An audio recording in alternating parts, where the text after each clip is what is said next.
Pengukuran.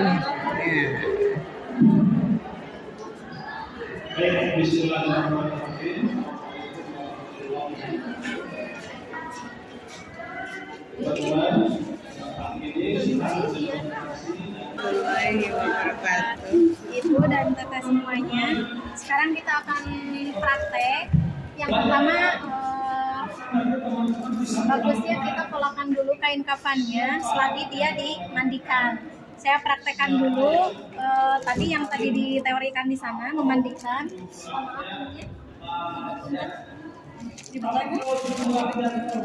Disisihkan dulu.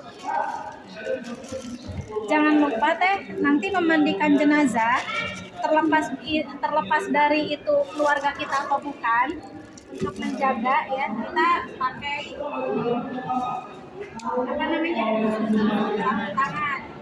sarung tangan dokter itu kayak gini, dua-duanya. Memandikan jenazah boleh 2 orang, boleh 3 orang, boleh. Tapi kalau kebanyakan biasanya ribet.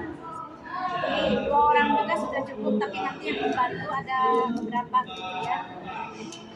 Kita pakai dulu seperti tadi yang diindikan dalam teori yang dijelaskan bahwa yang pertama si jenazah ini bersihkan terlebih dahulu kotorannya dari mulai mata jilat gitu ya. Nah itu dibersihkan baik langsung atau pakai, biasanya kalau saya sih nggak usah pakai ini, tapi ini bisa dipakai untuk kulitnya, pakai kapas diperet ya, kemudian sampai kemudian ininya ditekan, kemudian boleh nggak giginya dibersihkan terlebih dahulu, tidak di dalam rangkaian mandi, boleh ya. Kadang juga ada jenazah yang membutuhkan darah, nah itu kita harus terampil juga dan tidak boleh asa-asa gitu ya. Nah ini dibersihkan sama disesuaikan dengan kondisi jenazah. Kapas biasanya selalu tersedia dan sediakan kain yang bersih suci yang tidak dipakai, karena misalkan jenazahnya ada berbagai kendala terkait kondisi biologisnya ya. Ini darahnya misalkan berdarah ya, darahnya dibersihkan seperti biasa, dipintal saja kapas, cupin, perat gitu, terus dibersihkan atau pakai kain ya, kainnya dipintal, diperat, kemudian dibersihkan. Kemudian ke bawah udel itu besar ya, juga itu sama dibersihkan kotorannya, tapi tidak boleh dikorek-korek. Yang sekiranya bisa dibersihkan saja itu dibersihkan, kan tidak boleh menyakiti jenazah kan. Nah kemudian yang depan atau yang belakang ya, kemaluan dan duburnya itu juga sama dibersihkan. Kalau misalkan si jenazah meninggal dalam kondisi haid, berarti dia harus dibersihkan juga, kotorannya itu harus dilepas gitu ya, ain najisnya itu harus dihilangkan. Kemudian untuk membuang kotoran jenazah jangan ditekan gitu, tidak usah. Ini agak diangkat sedikit kalau misalkan tempat pemandian jenazahnya itu rata seperti ini. Kalau di rumah sakit atau di RT RW biasanya ada alat tempat pemandian jenazahnya itu udah nyungkluk agak ke atas gitu, jadi nggak usah dipilih. Ini agak ke atasin begini, ininya dianya jer-jer ya. Betul-betul membeku dan membujur aku ini manekinnya, teteh manekin baju ini. Iya. Manekinnya manekin untuk iya. Bolong-bolong itu. Ada di iniin ke atas ya. Kalau lentur mah ya ini ada dapat ajan gitu. Nah ini diurut perut kirinya itu tekan. Kita itu ngodok dari sini, dari bawah gitu ya. Ini pakai penutup kain. Iya. Atau kalau nggak ditutupnya ini nantinya kemana-mana gitu ya. Secara kita masih hidup juga malu kan ya. Yang melihatnya juga malu gitu. Nanti ini ditekan pelan-pelan nanti teh akan keluar teh. Kenapa? Karena memang perut dan kubur dubur orang yang meninggal itu memang udah terbuka semuanya. Ini nanti ditekan ya, tapi ditekannya ya nggak terlalu mesra juga gitu ya. Dikira-kira aja gitu, sekira nggak sakit gimana gitu. Nah kadang-kadang tergantung kondisi ininya, ada juga yang enggak ada kotorannya karena memang beberapa hari sebelumnya si orang tersebut sudah mengeluarkan banyak kotoran selagi menjelang sakaratul maut. Ada yang seperti itu, ada yang tadinya keluarnya baru sedikit, pas meninggal masih harus banyak kotoran yang dikeluarkan, dan itu tidak boleh diceritakan kepada siapapun gitu. Tahu nggak si teteh anu meninggal, kotorannya tahu nggak anu nggak boleh gitu ya. Tahu nggak gitu kan, misalkan di udelna ternyata gitu ya ada anu nggak boleh gitu ya. Nah terus di sini termasuk ini kuku kakinya juga harus dibersihkan. Kalau misalkan kutu bagaimana? Kutu harus diatasi tidak? Diatasinya dengan keramas ya, pas dimandikan ya, pas dimandikan. Nah itu makanya ketika sedang menghadapi orang yang sakit sebetulnya kuku itu harus dibersihkan. Nah suka ada peribahasa jangan dibersihkan katanya ya, biarkan, justru itu harus selagi sakit itu kondisi si orang yang sedang sakit itu semuanya harus bersih. Nah, kemudian ini sudah beres semuanya, sudah bersih semuanya. Jadi, ketika mau dimandikan itu si jenazah sudah tidak ada tinja. Nah, ini biasa diomehinnya biasa. Ada yang pakai selang, ada yang pakai gayung, tergantung kondisi di lapangan seperti apa. Tetap dikodokan gitu ya. Dirasa gitu ya. Nantinya, Ibu bagaimana cara mengecek ini udah bersih atau belum? Ambil lagi kain warna putih atau kapas warna putih, ambil segenggam, baru setelah itu dicelupin ke air, diperut, lalu setelah itu pakai tangan kiri ya. Pakai tangan kiri, ini kan ke sini kuburnya bisa tahu-tahu. Kalau misalkan udah bersih dia nggak ada kotoran. Jadi kalau si jenazah ini tinjanya sudah bersih, maka di kapas tersebut tidak akan ada kotoran, walaupun hanya sekelumit gitu. Kalau masih ada, berarti masih kotor. Tadi ini masih kotor, ya udah berarti dibersihkan lagi, dibeles lagi gitu, bekas tinjanya tersebut.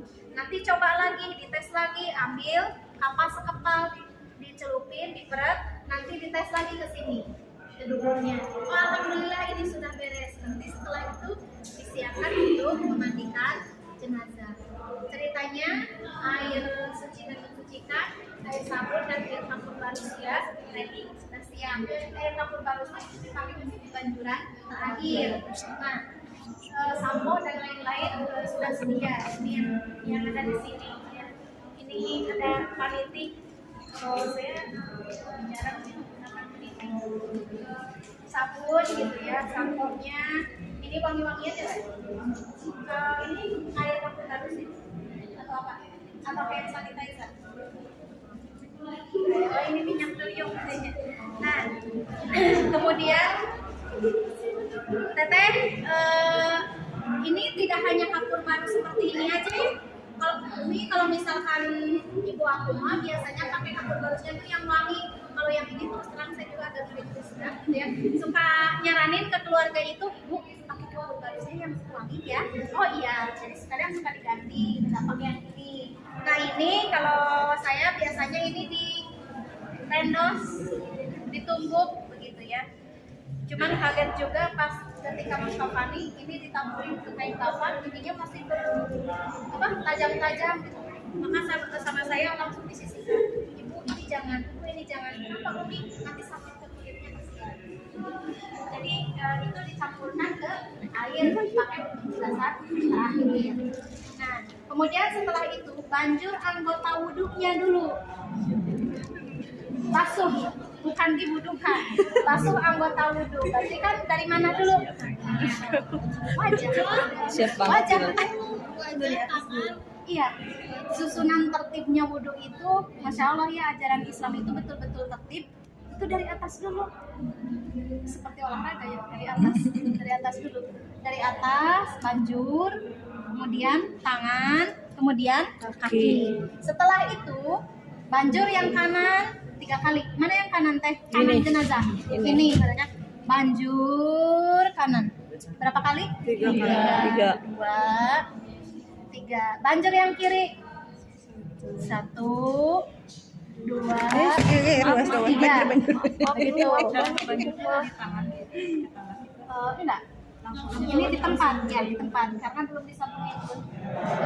Nah ini nanti setelah dibanjur, ini bilasan air basuhan yang pertama. Kemudian yang selanjutnya ada 2 cara yang sabun itu. Yang pertama sabun memang sabun batangan atau sabun cair. Yang kedua sabunnya itu dicampur dengan air seember atau setengah ember, dibanjurin baru nanti dikosok-kosok. Tapi tetap berbusa gitu ya. Aja Naomi ya weh sabun Hipna nggak usah diiniin, sabun gini aja. Tapi kalau yang memandiinnya berapa orang jadi dibagi. Tapi alangkah lebih praktisnya ini dicairkan ke ember, setengah ember, nanti dibanjur jadi cepet gitu ya, langsung. Ini kepalanya disiram juga kan tadi Keramas. iya, di sampoan biasa gitu ya, sampai bersih gitu ya. Kemudian setelah itu cara untuk mengusap punggung ya, ini tidak harus hati-hati. Dibalikan dulu, yang mana yang mau diusap, yang kanan atau yang kiri. Misalkan yang kanan ke arah kiri. Kalau sampai dengan begini, tidak usah sampai begini juga sih, ya, karena bisa diangkat kanan kiri, gitu ya. Segini juga cukup sebetulnya. Baru diusap-usap, gitu ya, tengah. Kemudian setelah itu, ya. Ada yang langsung dibanjur, ada yang ditunda. Jadi kalau saya langsung dibanjur, khawatir licin. Yang nanti pas akhirnya dibanjur lagi. Ini disabunin, kemudian dibanjur. Alangkah enaknya itu pakai selang sih, gitu ya. Tapi ada yang bilang enakan pakai gayung katanya. Kalau pakai gayung kadang-kadang baru sampai sini udah habis, maksud saya begitu. Kalau pakai selang langsung bisa. Nah, kemudian setelah itu semuanya bersihkan sampai kakinya, gitu ya. Kemudian sudah nih bersih, gitu ya. Seperti biasa aja, membersihkan dari mulai atas sampai bawah, jangan dari bawah ke atas, dari atas ke bawah susunannya. Ya, biasa disampoin. Jangan karena ini udah sabun colek aja nggak usah. Jangan sampai pakai sampo kasihan ya. Atau pakai toilet apa jangan. Ini disampoin biasa. Kemudian disiapkan setidaknya kalau menurut saya handuk 2 gitu ya, untuk kepala dan untuk badan. Dua-duanya handuknya yang lembut. Nah kemudian setelah itu ini sementara kain ini kan bekas ya. Biasanya kain dari keluarga ini samping kalau di Sunda. Terus ya. Ini kain ini kalau saya ini udah bersih diganti gitu ya. Diganti dengan kain yang bersih. Yang baru. Kemudian setelah itu baru diberusin, ditetel-tetel ya teh, jangan ditusuk-tusuk. Jangan. Pelan-pelan. Ininya juga wajahnya. Kemudian ininya rambutnya dikeringkan. Kemudian setelah kering sampai kering, jangan ada air yang masih ngucur. Kemudian dikepang 3. Rasulullah itu sangat menyukai gitu ya, rambut yang dikepang 3 ya. Kemudian itu dikepang 3, diarahkan ke kanan boleh. Saya ke kanan. Jadi ini rambutnya dikepang ke kanan. Ininya dijapitan tekan nih. Disisir biasa, mohon maaf lupa. Disisir biasa, kemudian dikepang gitu ya, supaya rapi. Dikepang tapi ininya jangan dulu ditali. Kalau saya pakainya talinya tali kain papan. Kain papan semua. Iya, kita kain papan. Enggak pakai jepit, enggak pakai bros. Nah kemudian setelah itu ini akan nampak lebih segar, yang ininya juga cantik gitu ya, terlihat dan tidak menakutkan, tidak gitu. Gampang sih kalau memandiin jenazah, kan diam jenazahnya nggak gerak-gerak. Mandiin Nanti kamu disebut ya, nanti kamu takut tuh. Nah begitu ya, nggak bakal ngegel gitu. Kenapa suka ada kasus katanya si jenazahnya ngaguling? Nah itu tadi ketika disabunin nggak hati-hati, kalau kemungkinan lebih baik langsung dibanjir kata saya begitu. Jadi supaya tidak mengguling, dan memang betul ketika memandikan tiba-tiba si jenazah itu berguling, kasihan banget gitu ya. Nah kemudian setelah itu sementara ini dimandikan, kain kafan di ruangan itu sudah digelar. Nah ceritanya ini sudah beres ya teh?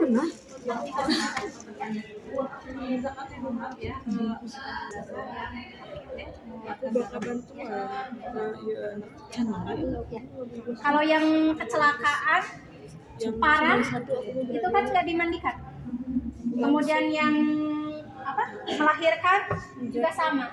Yang syahid di medan perang sama. Itu tidak dimandikan. Hanya yang kecelakaan misalkan remuk kepalanya. Apakah kepalanya harus dimandikan? Tidak. Hanya bagian-bagian tertentunya saja. Dan itu dengan kondisi jenazah yang sekiranya tidak mungkin dimandikan, dielap begitu. Dan darahnya ngucur terus kan biasanya, dan itu tidak dimandikan. Oh, jadi gak apa-apa? Iya, tidak apa-apa. Iya. Iya. Kemudian siapa lagi yang tidak dimandikan? Yang sedang ihram. Anak bayi yang baru lahir. Kemudian meninggal. Juga itu kalau misalkan suka ada kotorannya, digunting dulu biasanya dari tali pusar ibunya gitu ya. Kalau ada kotoran ya dibersihkan begitu saya. Nah kemudian kalau yang bayi itu yang saya tahu dimandikan, yang itu ibunya, kalau ibunya yang melahirkan meninggal itu kan pasti berdarah-darah, nah itu tidak dimandikan.